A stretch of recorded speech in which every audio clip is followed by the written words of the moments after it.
cells, oxygen and glucose. When fat is near zero, we're up here. And as the fat levels rise,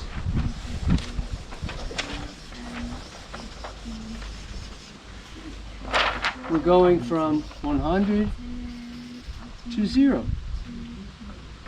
This is a very simple chart. Is it a straight line? I don't think so, and I've never been able to find out. When I find out, I'll let you know. I have not been able to find out. I don't believe it's a straight line. I think it actually works more like this, that this would be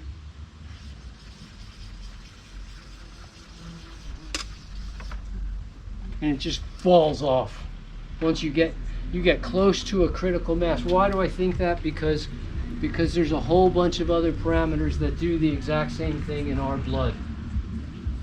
Based on that, I'm going to say that's more likely what happens. Why should it matter at all? Well, what are we trying to do as athletes? What are we trying to get back into the muscles? We're trying to get glucose back in. If the uptake, transport, and delivery of glucose is delayed or blocked or slowed in any way, we're getting in our own way as far as performance. Does this mean we should never eat fat? No, it does not mean we should never eat fat. I ate an avocado last night. I don't feel bad about that. But after that avocado, 15 hours went by before I had anything else. Maybe 16 hours went by. This was enough time for me to process that fat. And I was active twice during those times. Once again last night and then again this morning. So because the fat took time to get into my bloodstream and it took longer to get out, fat in my bloodstream would have slowed the uptake of the sugar that I ate this morning. What do we call it when glucose can easily get into your bloodstream, but it has a hard time getting out of your bloodstream?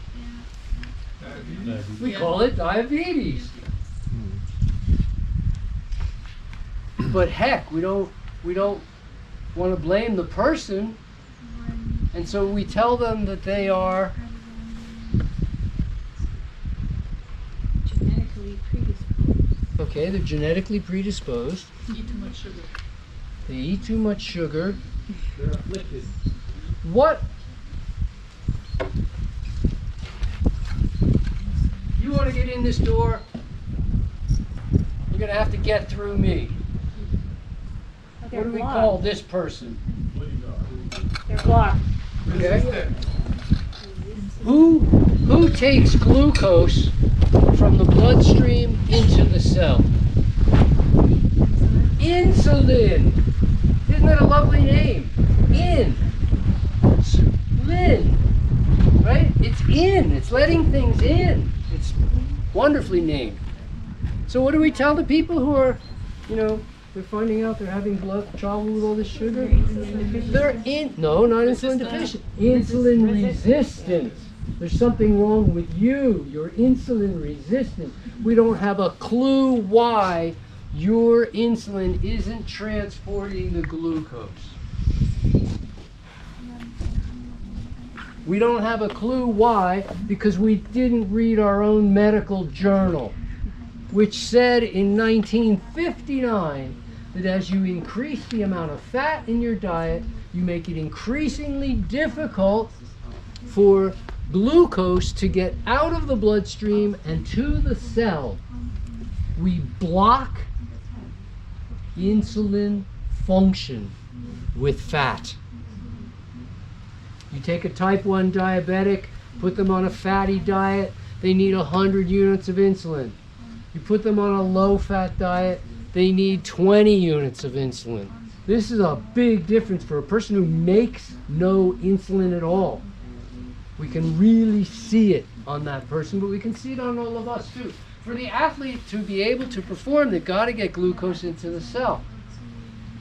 There's a type of cell in our body that likes low oxygen environment and doesn't like high oxygen environment. Do we know what that type of cell is called? One more time. It's called a cancer cell.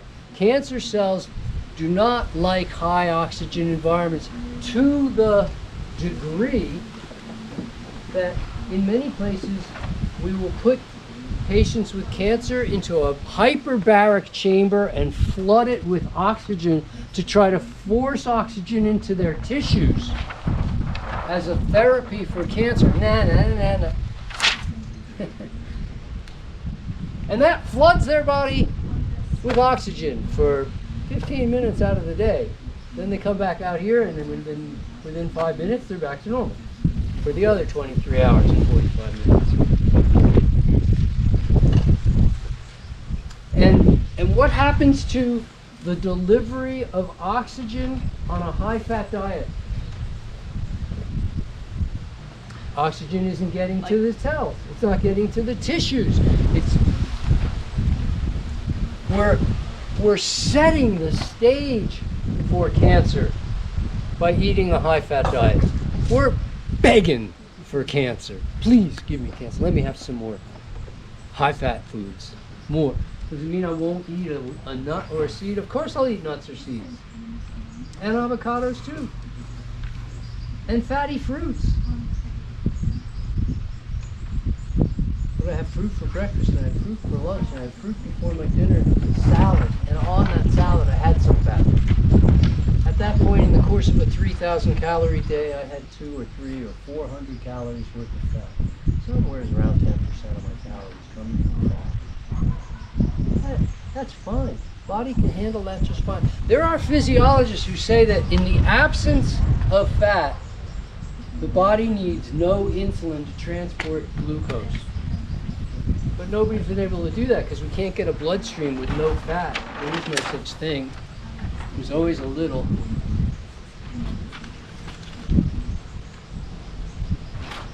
The uptake of glucose and fat, can you imagine? There was one other critical factor. We talked about oxygen yet again. Can you imagine being a runner on a high-fat diet? Like doing any kind of cardio on a high-fat diet where you're like closing off your oxygen? You might as well be breathing through a snorkel. Like you got no oxygen coming in. You're cutting your own throat trying to be cardio active and eat high fat, which only gives us two other options. We either, come on, this waste. We either eat starch or sugar. This is our option. We're either going for starch or sugar. Now we have to make some kind of independent evaluation of starch or sugar. There are people telling us that we are natural born starch eaters. But by definition, starch tastes like what? Has no taste. Look it up if you don't believe me. It is a